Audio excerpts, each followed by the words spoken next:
Bharat Ratna mother Teresa సేవ గుణాలు ప్రతి ఒక్కరూ అలవర్చుకొని ఆమె త్యాగాన్ని కొనియాడాలని మదర్ తెరీసా దివ్యాంగుల సేవా సంఘం వ్యవస్థాపక అధ్యక్షుడు బంక ప్రసన్న కుమార్, దళిత కుల పోరాట సమితి జిల్లా కార్యనిర్వాహక కార్యదర్శి పడిగ వెంకటరమణ పేర్కొన్నారు. శుక్రవారం మదర్ తెరీసా 28వ వర్ధంతి సందర్భంగా షాలోమి అనాథ పిల్లల ఆశ్రమంలో మదర్ తెరీసా దివ్యాంగుల సేవా సంఘం ఆధ్వర్యంలో పండ్లు, బిస్కెట్లు పంపిణీ చేయడం జరిగింది. ఈ సందర్భంగా బంక ప్రసన్న కుమార్ మాట్లాడుతూ దేశానికి ఆమె చేసిన సేవలు అమోఘమన్నారు. ఇక్కడ వచ్చినటువంటి ముఖ్య అతిథులకు అందరికీ నమస్కారములు. ఈరోజు అనాథల ఆశాజ్యోతి విశ్వమాత మదర్ తెరీసా గారి 28వ వర్ధంతిని పురస్కరించుకొని షాలోమి అనాథ పిల్లల ఆశ్రమంలో ఒక చిన్న కార్యక్రమం అంటే పండ్లు, బ్రెడ్, పాలు ఇలాంటి పంచడము జరుగుతుంది.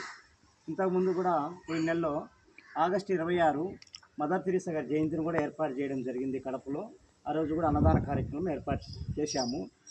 మరి ఈరోజు మదర్ తెరీసా గారు ఎన్నో సేవా కార్యక్రమాలు చేసి అనాథ పిల్లలు, వికలాంగులు, వృద్ధులు, కుష్ఠవ్యాధిగ్రస్తులకు, ఎయిడ్స్ గ్రస్తులకు ఎన్నో సేవలు చేసింది.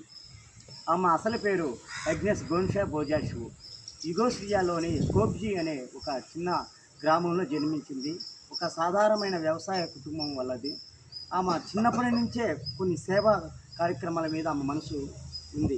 ఆ 12వ సంవత్సరం నుంచి కలకత్తా నగరానికి వచ్చి ఒక మోతీ జిల్లాని మురికివాడలో కొన్ని సేవలు చేసుకుంటూ వచ్చింది. అదేవిధంగా భూగోళ శాస్త్ర పాఠాలు చేస్తూ ఈరోజు ఎందుకు చెప్పుకుంటానంటే ఈరోజు కూడా టీచర్స్ డే.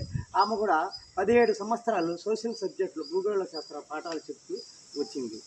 మరి ఆమెకు నోబెల్ శాంతి బహుమతి, మరి భారతరత్న అవార్డు, ఎన్నో అవార్డులు కూడా వచ్చాయి. ఆమె చేసిన సేవలు చెప్పుకుంటూ పోతే చాలా దగ్గర ఉన్నాయి. కాబట్టి మరి తరువాత వైస్ ప్రెసిడెంట్ గారిని మాట్లాడవలసిందిగా కోరుతున్నాను. ఆశాజ్యోతి